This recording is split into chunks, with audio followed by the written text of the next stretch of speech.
Every single character in God of War is a cuck, a failure, fat, ugly, manipulative, or weak.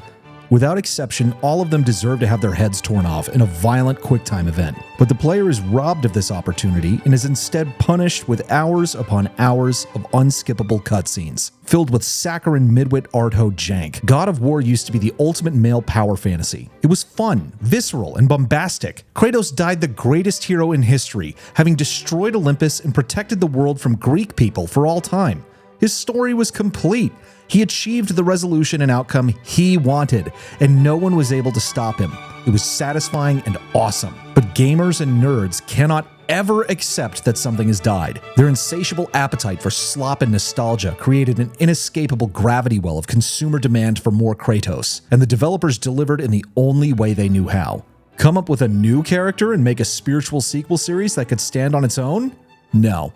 They decided to dig up Kratos' corpse and inject him with birth control so that he could punish anyone who loved his awesome deeds. The only way to continue a story that is already complete is to tear it down, deconstruct it, subvert the foundations of what made it great, and punish the player for ever liking it in the first place. People played God of War because it was cartoonishly violent, and because it was fun to kill the gods. The new God of War games spend their entire runtime showing Kratos as an apologetic and guilt-racked shell of his former self. Everyone knows that his quiet stoicism is just a mask, and every time that mask slips and the player is allowed to be Kratos for a few brief moments, they're immediately told by the game that this is bad, dangerous, and wrong. All of the things that make Kratos a man are evil. These games are made from a fundamentally feminine point of view. Everything that we all celebrate about Kratos in the past is now scary and dangerous, and we're subjected to endless midwit dialogue and philosophizing about it. And this is why midwits and women have absolutely eaten this game up. Every God of War video is either pseudo-intellectual analysis of the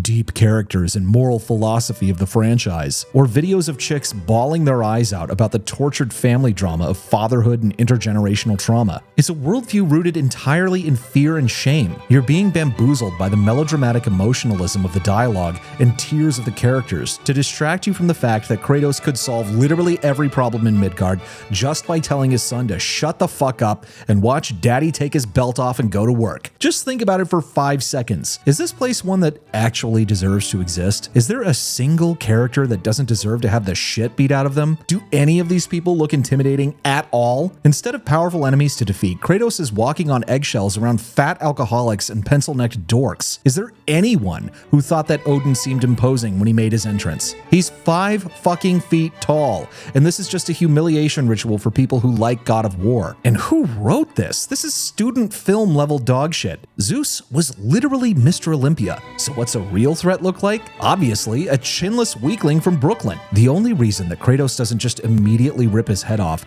is because the character has already internalized the feminized worldview they want you to swallow. Kratos doesn't kill Odin and Thor because he doesn't want his son to turn out like he has. Which is insane, because the message is that Atreus shouldn't stand up to obvious evil. He should just let bad faith actors walk right into his house and put his family in danger. You know what would be an actual good thing to show to your child? That you care enough about them that you won't let losers into your house who want to weaponize your good nature against you. There is nothing good, heroic, or laudable about letting some nerd walk right over you. The world of Midgard is a miserable place that's run by miserable people. I mean, Freya and Odin raised Baldur to be a psychotic meth head, and by accepting the writer's framing, Kratos is doing the same thing to Atreus. Baldur became indestructible because Freya wanted to keep him, quote, safe. And this is exactly what Kratos does the entire time. He's afraid that his son will have agency and make his own choices, which will cause him to suffer danger. So to avoid this, Kratos spends the entirety of 2 games effectively castrating his son. He lets Freya, that demonic witch that raised Baldur,